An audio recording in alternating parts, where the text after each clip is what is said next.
Today, we're going to journey back 1,000 years to Thanjavur in southern India to take a look at one of the most incredible structures ever built, the Brihadeeswara Temple. Seriously, this place is a testament to the power of the great Chola dynasty. It's so much more than just a pile of stones. It's a story of ambition, of faith, and some absolutely mind-blowing ingenuity. So let's dive into the mysteries behind this architectural marvel. And we're going to start with the one mystery that has pulled people to this site for centuries, a legend that seems to completely defy the laws of physics. I mean, it's a wild question, isn't it? But for generations, this very idea has been right at the heart of the temple's mystique. So the story goes that the temple's main tower, what's known as the vimana, is designed so perfectly that its shadow never actually touches the ground at midday. Now, this amazing tale has captivated everyone from historians to scientists and, of course, visitors for decades. It just adds another layer of wonder to a monument that's already completely breathtaking. Okay, so while that whole shadowless claim makes for a brilliant piece of folklore, the real, verifiable engineering feats behind this temple are, frankly, even more mind-boggling than any myth. Right. Let's get into the mechanics of it. How in the world did a medieval empire over 1,000 years ago build something on this kind of monumental scale? Let's start right at the very top. You see that massive, single-piece granite capstone, the cupola that crowns the temple? Well, it weighs a staggering 80 tons.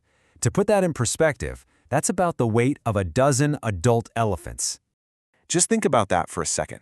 There are no modern cranes, no heavy machinery.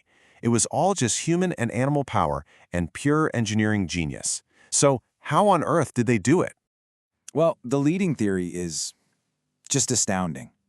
Researchers believe the Chola engineers built a massive, gently sloping earthen ramp that might have stretched for several kilometers.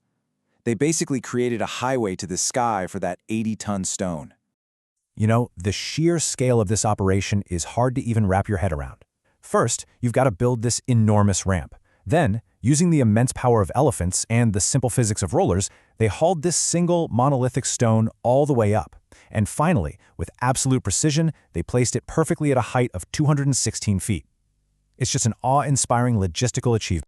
And believe it or not, the capstone was just the beginning. The entire temple is built from about 130,000 tons of granite, one of the hardest stones in the world. And get this, there are no granite quarries anywhere within a 50-kilometer radius of the temple. This contrast right here really shows the incredible level of skill we're talking about. On one side, you have the raw material, hard, unforgiving granite. And on the other, what the Chola artisans turned it into, these incredibly detailed, delicate carvings.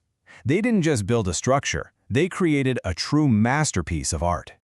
So who was the visionary behind this seemingly impossible project? Well, this entire structure was built on the ambition of one of South India's greatest rulers.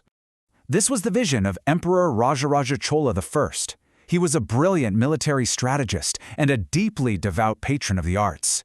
He's the one who commissioned this temple, and in an astonishing burst of concentrated effort, it was completed in just 7 years, between 1003 and 1010 AD.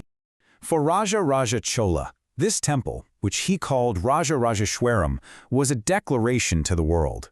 It was a symbol of the Chola Empire's absolute dominance, its immense wealth drawn from trade and conquest, and its deep spiritual devotion. You could say it was the center of his world. But an emperor's vision, no matter how grand, needs a powerful engine to make it a reality.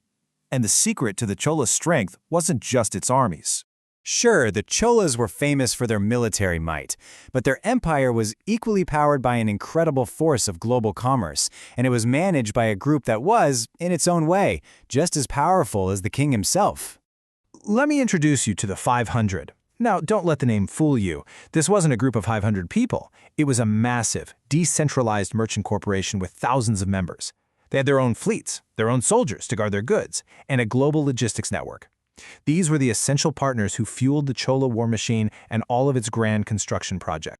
This quote really captures their importance perfectly.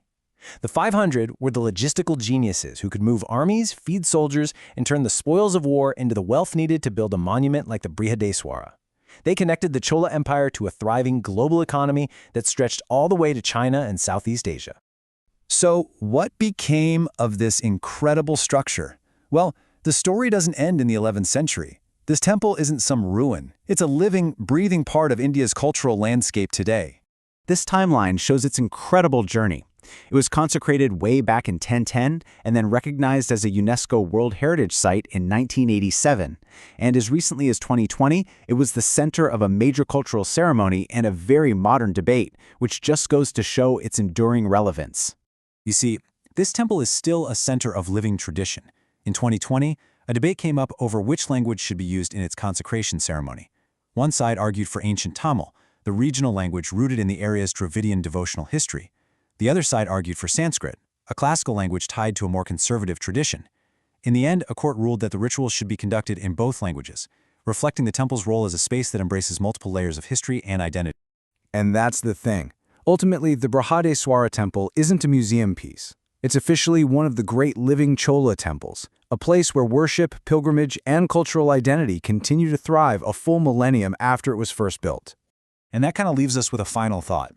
The Brihadeeswara Temple tells a story of a powerful king, brilliant engineers, and globe-trotting merchants. It's a story of how imperial ambition, technical genius, and economic might can come together to create something that lasts for 1,000 years.